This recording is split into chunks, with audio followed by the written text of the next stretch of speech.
Hello बच्चों, आज हम कक्षा 11 पाठ दूसरा बायोलॉजिकल क्लासिफिकेशन का एक टॉपिक है किंगडम मोनरा। इसके बारे में हम अध्ययन करें। वाइटकर ने के हिसाब से किंगडम मोनरा में एक कोशिकीय प्रोकैरियोटिक जीव आते हैं। इसमें मैक्सिमम आपके बैक्टीरिया आते हैं।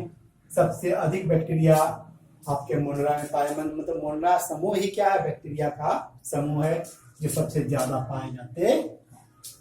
किंगडम मोनरा के अंतर्गत हम लोग एनसीईआरटी के हिसाब से आर्कियोबैक्टीरिया के बारे में पढ़ेंगे, यू बैक्टीरिया, माइकोप्लाज्मा, एक्टिनोमाइसिस। ये चार जो ग्रुप है वो किंगडम मोनरा में आते हैं। ये सभी बैक्टीरिया हैं। पहला हम पढ़ेंगे Archie bacteria. Archie bacteria ancient होते हैं, बहुत ही प्राचीन हैं और पृथ्वी पे पहले पाए जाने वाले ऑर्गेनिज्म में से एक है। जब जीवन की उत्पत्ति हुई तब माना जाता है कि आर्की बैक्टीरिया सबसे पहले आए। इनको हम लोग लिविंग फॉसिल्स के भी नाम से जानते हैं।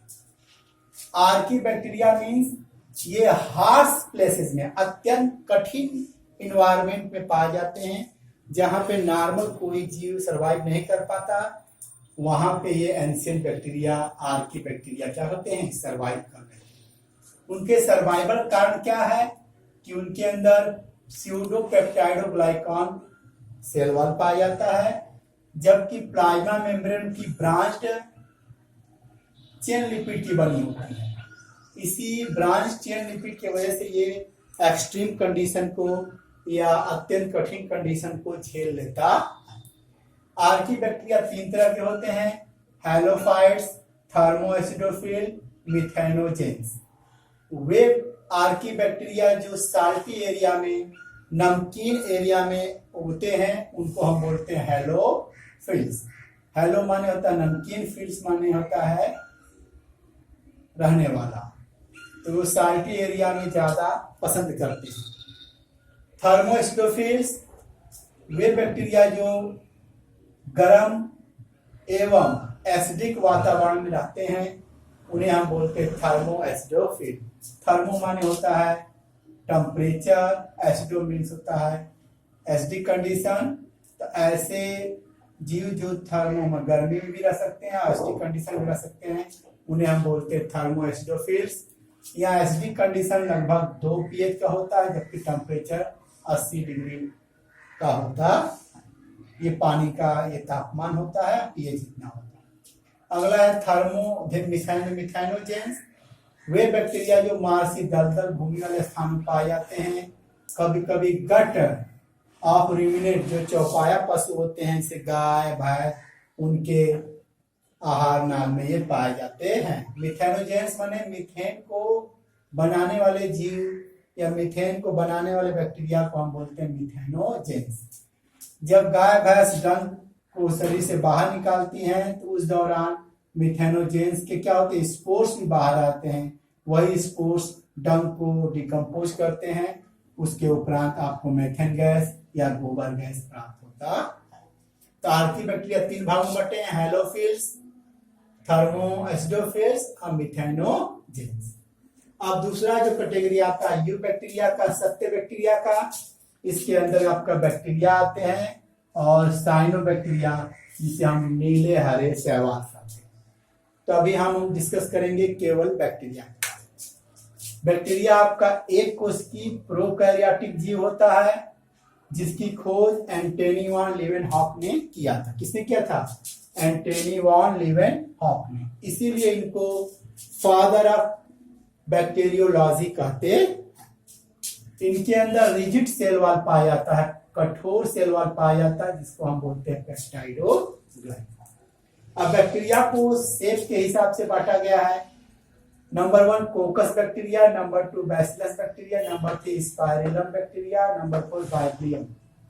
ये जो कोकस बैक्टीरिया होता है वो गोलाकार होता है। गोलाकार बैक्टीरिया को हम कोकस बोलते हैं, जबकि नंबर 2 बैसिलस ये रॉड शेप्ड होता है और रॉड के आकार का होता है, इसीलिए बैसिलस बैक्टीरिया। स्पाइरुलम जो होता है स्पाइरल शेप्ड होता है जबकि विब्रियम जो होते हैं कोमा सेप्ड होता है, कोमा हम लोग लिखते हैं, कोमा सेप्ड बैक्टीरिया होते हैं। जबकि ये स्पाइरल सेप्ड बैक्टीरिया है, ये रॉड सेप्ड बैक्टीरिया है, ये गोलाकार बैक्टीरिया।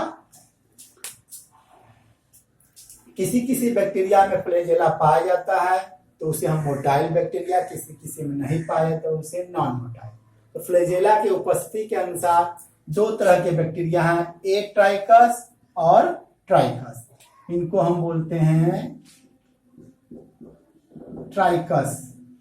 जिनके अंदर फ्लैजेला नहीं होता है उन्हें हम बोलते हैं क्या, एट्राइकस जीवाणु।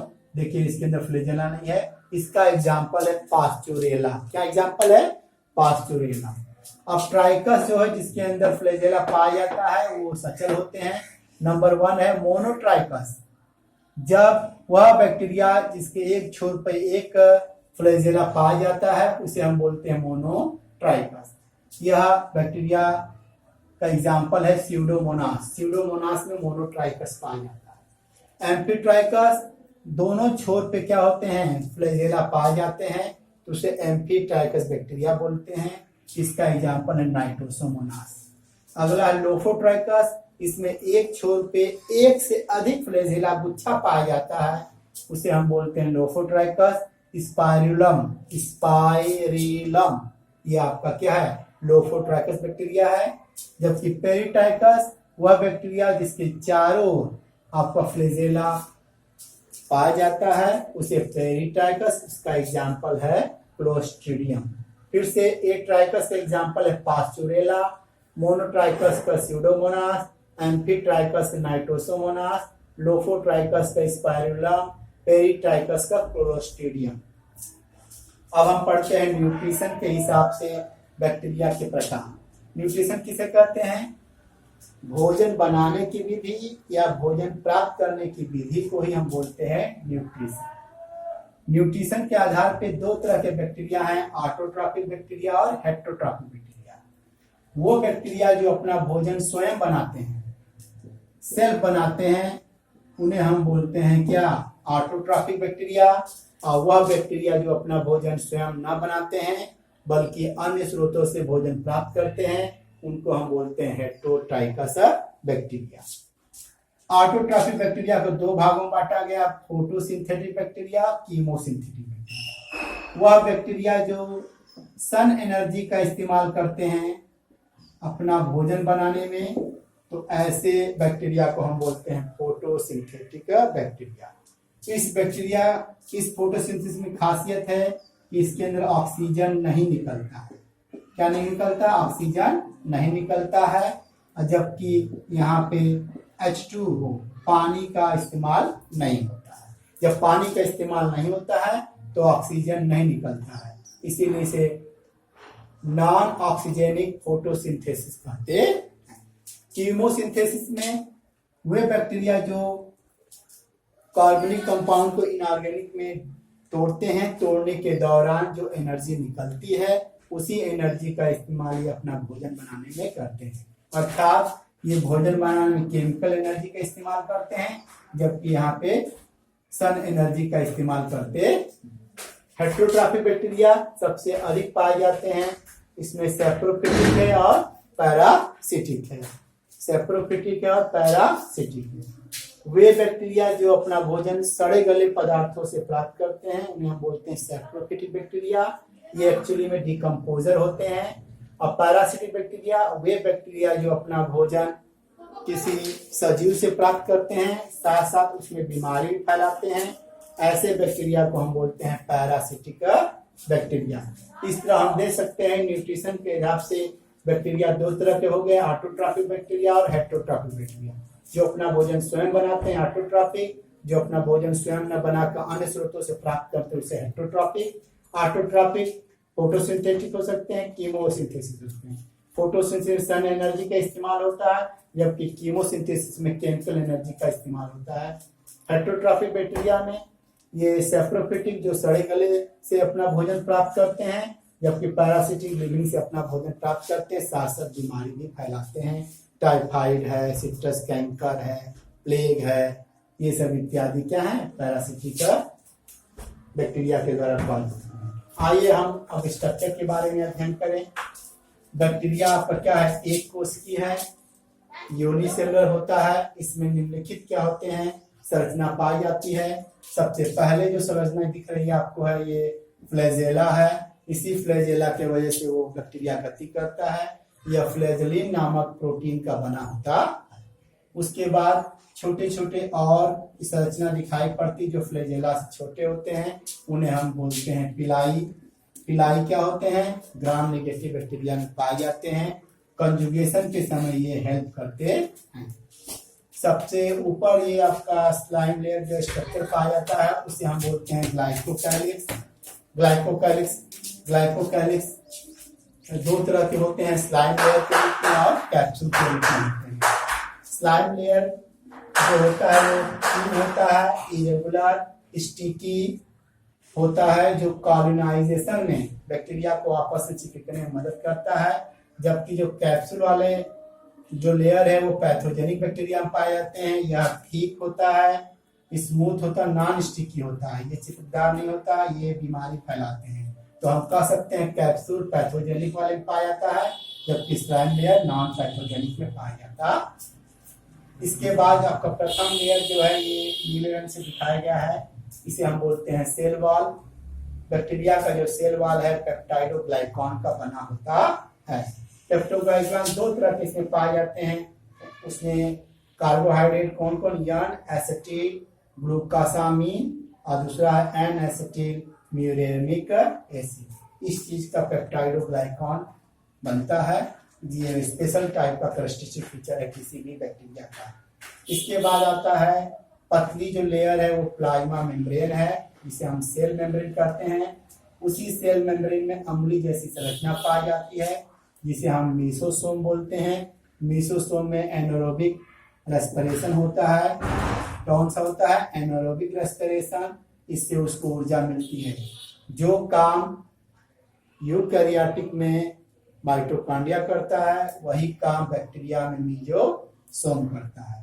उसके बाद ये तरल पदार्थ पाया जाता है जिसे हम बोलते हैं क्या, कोसा द्रव्य बोलते हैं। इसी कोसा द्रव्य में कुछ कोशिकांग पाए जाते हैं। बैक्टीरिया आपका प्रोकैरियोटिक है, इसीलिए इनके अंदर विकसित कोशिकांग नहीं पाए जाते। कौन कौन से भाग पाए जाते हैं, न्यूक्लियाई। बैक्टीरिया के अंदर उसका आनुवंशिक पदार्थ डीएनए पाया जाता है, जिसको हम बोलते हैं न्यूक्लियाइड बोलते हैं। ये सर्कुलर होता है, यही आनुवंशिक पदार्थ आनुवंशिक गुणों को एक पीढ़ी से दूसरी पीढ़ी में ले जाते हैं। इसी के वजह से इनको हम प्रोकैरियोट्स कहते हैं। इसके अलावा एक एक्स्ट्रा आनुवंशिक अतिरिक्त आनुवंशिक पदार्थ पाया जाता है, जिसे हम बोलते हैं प्लाज्मिड। प्लाज्मिड क्या है, एक अतिरिक्त आनुवंशिक पदार्थ है। बैक्टीरिया में ये प्लाज्मिड तीन तरह के हो सकते हैं, रेजिस्टेंट प्लाज्मिड, फर्टिलिटी प्लाज्मिड और कोल प्लाज्मिड। फर्टिलिटी प्लाज्मिड आपके कंजुगेशन में रिप्रोडक्शन में हेल्प करते हैं। रेजिस्टेंस प्लाज्मिड बैक्टीरिया को रेजिस्टेंस एंटीबायोटिक के प्रति रेजिस्टेंस मतलब एंटीबायोटिक से लड़ने की क्षमता प्रदान करता है। कोल प्लाज्मिड यह एंटीबायोटिक बनाने में हेल्प करता है। इसके अलावा साइटोप्लाज्म में 70 राइबोसोम पाए जाते हैं जो प्रोटीन बनाने में हेल्प करते हैं। इसके अलावा साइटोप्लाज्म में इंक्लूजन बॉडीज पाए जाते हैं जो उनके रिजर्व मटेरियल अन्य स्ट्रक्चर में पाए जाते हैं। इस तरह से हमने देखा कि बैक्टीरिया क्या है, यूनिसेलुलर है, प्रोकैरियोटिक है। जितने भी सेल ऑर्गेनिज्म हैं वो कम हैं, डेवलप सेल ऑर्गेनिज्म नहीं पाए जाते। इस तरह इनका स्ट्रक्चर हमारा समाप्त हुआ। अब आते हैं एनसीईआरटी के हिसाब से जो टॉपिक है वो रिप्रोडक्शन है। बैक्टीरिया में तीन तरह का रिप्रोडक्शन है, binary fission, spore formation, genetic recombination.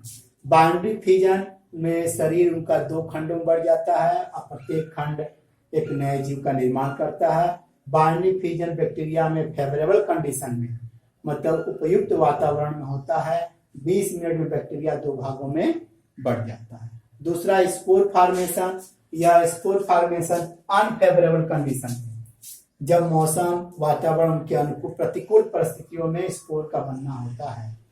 अगला है जेनेटिक रिकॉम्बिनेशन, इसमें आनुवंशिक पदार्थों का एक जीवाणु से दूसरे जीवाणु में स्थानांतरण होता है, इसे ही बोलते हैं जेनेटिक रिकॉम्बिनेशन। इस तरह बैक्टीरिया अपने एनर्जी को गेन करता है, लगातार बाइनरी फिजन करते करते वो अपने एनर्जी को लॉस कर देता है, तब वो जेनेटिक रिकॉम्बिनेशन करता है, अर्थात आनुवंशिक पदार्थों का आदान प्रदान करता है, जिससे एनर्जी प्राप्त। पहला है कंजुगेशन। कंजुगेशन हमने बोला है ई कोलाई में पाया जाता है। इसकी सबसे पहले खोज लीडरबर्ग एवं टाटम नामक वैज्ञानिक ने किया था। कंजुगेशन ग्राम नेगेटिव बैक्टीरिया में पाया जाता है। इस घटना के दौरान दो बैक्टीरिया आपस में पिलाई की मदद से जुड़ते हैं और जो फर्टिलिटी फैक्टर होता है, यह फैक्टर एक बैक्टीरिया से दूसरे बैक्टीरिया में जाता है। ट्रांसडक्शन में तो किसने खोया था? साल्मोनेला टाइफिमोरियम। साल्मोनेला टाइफिमोरियम नामक जीवाणु में खोजा गया था, जो जीवाणु टाइफाइड उत्पन्न करता है। किसने खोया था? जिंडर एवं लेडरबर्ग नामक वैज्ञानिक ने किया था। इसमें आनुवंशिक पदार्थ का आदान प्रदान जो होता है वो बैक्टीरियोफेज नामक वायरस की वजह से होता है। जब आनुवंशिक पदार्थ का स्थानांतरण एक बैक्टीरिया से दूसरे बैक्टीरिया में बैक्टीरियोफेज से होगा तो उसे हम बोलते हैं ट्रांसडक्शन। और थर्ड है ट्रांसफॉर्मेशन। इसको ग्रिफिथ नामक वैज्ञानिक ने सबसे पहले स्ट्रेप्टोकोकस निमोनी नामक जीवाणु में किया था। इनके हिसाब से जब एक जीवाणु का आनुवंशिक पदार्थ दूसरे में जाता है तो उसके कैरेक्टर को बदल देता है। इस तरह रिप्रोडक्शन आपके जीवाणु में होता है। नमस्कार।